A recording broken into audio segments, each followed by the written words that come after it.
Hello, welcome to Anglè sans Redi. Pa bliye, depi ou tombe sou channel sa ou la kayo. Let's jump! What do you see? What do you see? Ki sa ouwe? That was very nice of you. That was very nice of you. Sa te tre bel nan ou. What do you think? What do you think? Ki sa ou pense? He's so lazy. He's so lazy. Li telman paresse.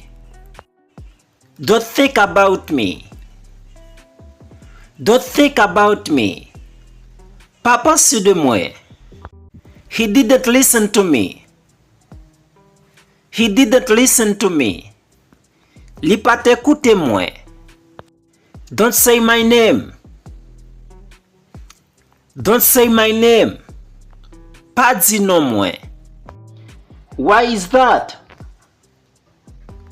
Why is that? Pou ki sa se sa? I don't remember you. I don't remember you.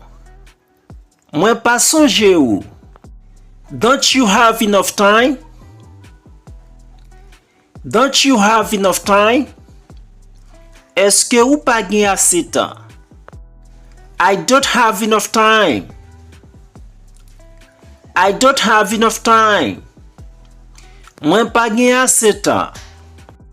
I understand everything.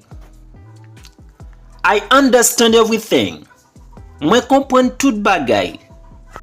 I don't even know. I don't even know. Mwen pa mem konen. I can't stay alone. I can't stay alone. Mwen pa karete pou kont mwen. Yes, I would like to know more. Yes, I would like to know more. Oui, mwen ta reme konen plis. Why did you leave your last job? Why did you leave your last job? Pou ki sa ou te kite denye travay ou a? I always do my homework. I always do my homework. Mwen toujou fè devwa mwen. Can't you go yet? Can't you go yet? Eske ou pou ko ka ale? I don't know yet. I don't know yet. Mwen pou ko konen. What do you mean? What do you mean?